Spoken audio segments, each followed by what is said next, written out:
Happy Friday! Look, I even got my Hawaiian shirt on, especially since it's a Friday. I always wear a Hawaiian shirt. So, welcome back. Here we go. Last bit of your last lecture on completing Manifest Destiny. So, I know we started this about a week ago, and here's the last bit of it right now. Manifest Destiny. Let's kind of look at the word. We look at this idea of being destiny. Destiny is this idea of something that we are destined to do, something that we have to do, something that we are going to do, something that is like a rite of passage. Manifest, that means that we created it. So what happens is newspaper man named John L. O'Sullivan created this idea. The United States has had this idea of manifest destiny. And with manifest destiny, it's been from the very beginning all the way up to now. It is that concept of going from the Atlantic to the Pacific, from the East Coast to the West Coast, and in other words, from going from sea to shining sea. And once he put this on, it has, and if we take a look at it, it really is our destiny.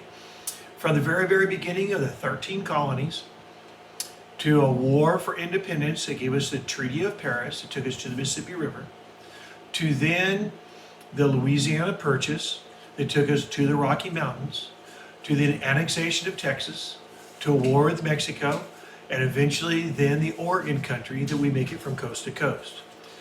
We even produce a painting. This painting should look familiar. We've kind of talked about this before, and we said this is our image, or this is our manifestation of what we believe destiny should be. If we look at this guardian angel, this angel of light, we can see her there. Of course, she has a Bible in her hand, but also in her hand, you notice that she's laying the telegraph line. That telegraph line will later on be a telephone line that goes all the way across. You can look behind her, and everywhere you see behind her, you see light. And everywhere in front of you, you can see darkness. So the thing is that she's bringing light to dark. She's bringing technology to where there's no technology. She's bringing Christianity to the savage heathen. She's bringing modernization to an unmodern world. You can see the Rocky Mountains there. You can look and see the railroad following behind her. Kelly, get a little battery. And then in addition, you can see everything that goes on. Is that going to be on there? Well, you saying, Kelly, you have low battery is going to be on there. It's okay. We're trying to figure this all out as we go, so we're all good.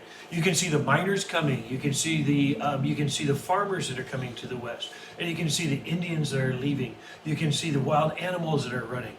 But you can see this idea of manifest destiny. And John L. O'Sullivan says it best: we are a nation of human progress, and that nation of human progress is going west, going west, going west, going west.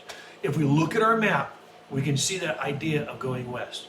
That idea of going west from here, with our first 13 colonies, to here, the Treaty of Paris, the Mississippi River.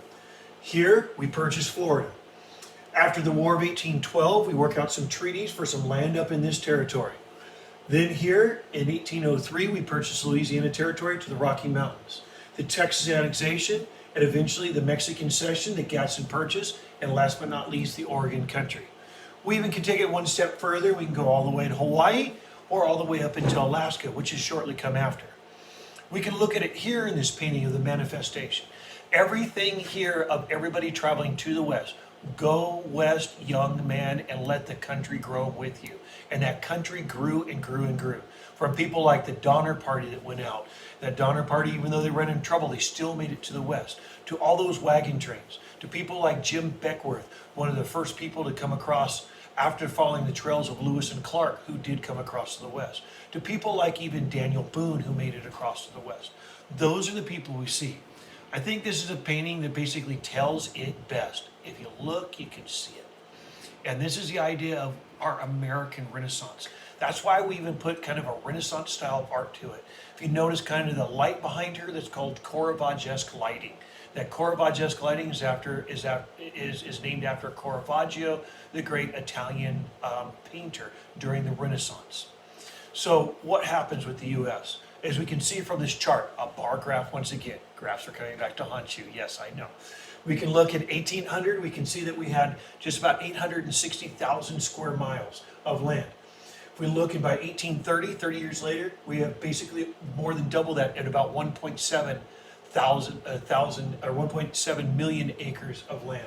And if you go on this to 1860, right at the time of the Civil War, we have almost 3 million acres or 3 million miles of land. If we look at this here, we keep growing and growing and growing. And that's been our whole concept from the Industrial Revolution on through. Matter of fact, if you look at the picture up on the top right, or I think top left, I'm sorry, you'll notice that that's actually that's actually in 1869 after the Civil War, when we have the Union Pacific and the Eastern Railroads meet together at Promontory Point, Utah, where we lay the Golden Spike. This way, now we have the connection of the United States all the way through. So what has it done?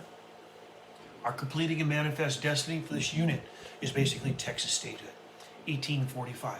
Texas was an independent country for 9 years, the Lone Star State, and still use that flag today, the Lone Star State in Texas.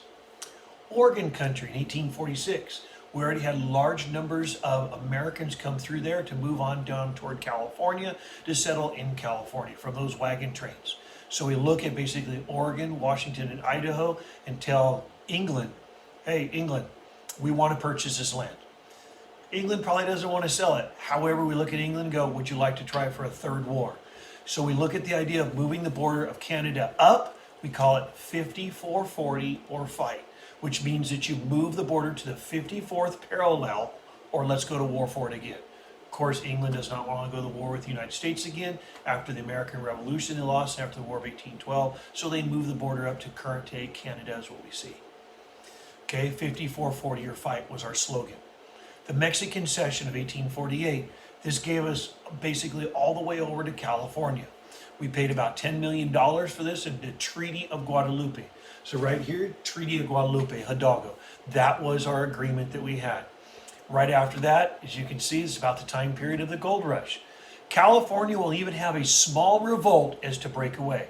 Vermont broke away for about 6 days and became its own country. We talked about that. Texas was its own independent nation for 9 years. California makes an attempt, unsuccessfully under John C. Fremont, but it was called the Bear Flag Revolt. If you look at the California flag today, which I have in my classroom, which I'm not, but I have it in my classroom, we know that the California flag has the Great Bear flag that's on there. And last but not least, the Gadsden Purchase of 1853. This is the lower part of Arizona, okay, the lower Arizona. This gave us the last bit of land that we need to actually make it from coast to coast. Or in other words, like what John L. Sullivan was trying to say, in the idea of manifest destiny, from sea to shining sea. And the idea of the Gadsden Purchase becomes big. What did we get from that? Most of the thing that we wanted was the railroad. We know the railroad coming from coast to coast is going to be there. We still see that railroad going through there today. It's that lower part of land that we need. In addition, we also found gold, silver, copper mines down that area, and we found there's great agricultural land in that area too. So the way the United States has grown has been that idea of a manifest destiny. It was our destiny from the very, very, very, very beginning to go from coast to coast, to go from Atlantic to the Pacific, or from sea to shining sea. That's how we have completing the United States. But we run into a problem. Because now it's not just from coast to coast, it's now everywhere in between. And the problem that we have is, how do we properly expand the United States? That properly expand the United States is looking at growth. And sometimes the problem is when we grow too fast, it hurts. We know that. You guys have all woke up the next morning with your knees hurting, your hips hurting, your elbows hurting, where your joint plates are, because you grew overnight. Thing is, United States grew way too fast. As we grew way too fast, we're going to have problems with our expansion. How quickly they become a state. California, matter of fact, became a state. We found gold in 1848. 1849, the entire world rushed in. By 1850, California became the 31st state. But we have all these other states that are now becoming populated. And the biggest question that we're going to have is, how do we deal with this expansion? Especially with the expansion of slavery. Remember, according to the Missouri Compromise, we knew that there was a split in the United States, a split between North and South. That split in the United States between North and South is called the Mason-Dixon line, or the 3630 line. And that line basically was a difference between the agricultural South and the industrial North. With the industrial North, they were getting rid of slavery. Matter of fact, most states have outlawed it. In the South, the states were now expanding slavery because of cotton, and with that need, the industrialization did that. But the Missouri Compromise also had a trigger on there, that every time a slave reaches the age of 25 years old, they are to be set free. Slavery was supposed to decline from 700,000 down to 0. The problem is now slavery with our expansion in between is going to increase from 700,000 to 3.5 million. And the states have to make those decisions on, are they going to be a free state or a slave state? And that's going to cause our next conflict. And that conflict will be across the line called the Mason-Dixon line, which will be the Civil War. When we return, not next week, because next week's spring break and we get to go, so we can't go anywhere to enjoy anything. So the scenario is stay safe, do the best you can. Hopefully some of this learning's for you. And listen to me, guys, if you're looking for something really cool to watch, this right here, just so you know, this the History Channel put out and did a great job on it. I would love for you to watch this section, if you can find it. There's a section from the History Channel. It's called Westward Movement. It does a great job, absolutely great job on the wagon trains west, especially the Donner Party. You'll probably lose your appetite on some of it because they talk about what happened to some of them. And they do a great graphic idea. They talk about Lewis and Clark. They talk about the gold rush. They talk about the Battle of the Alamo. They talk about the war with Mexico. They do an excellent job talking about even Daniel Boone making his way across. With Daniel Boone making his way across, wait till you find out what happened to his son, unfortunately, after an Indian attack out on the frontier in Kentucky area. Okay? Guys, have a great break. Our lesson is done. I'll see you in a week. If you have anything, email me, do whatever you need to do. Enjoy. Woohoo! Spring break!